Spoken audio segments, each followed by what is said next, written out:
Hey everybody, this is a real quick video in case you have a Panasonic SC-HTB580 soundbar and you need to do a hard reset to the factory default settings on it.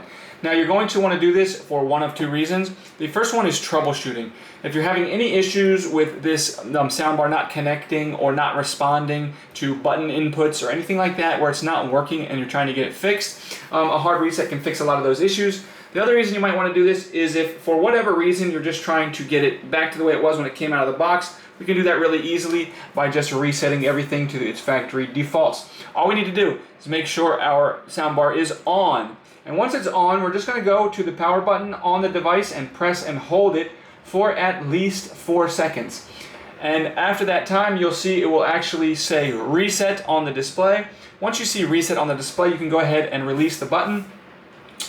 And then just give it a second and then turn off the unit and then turn it back on again, and everything will have been reset to the factory defaults.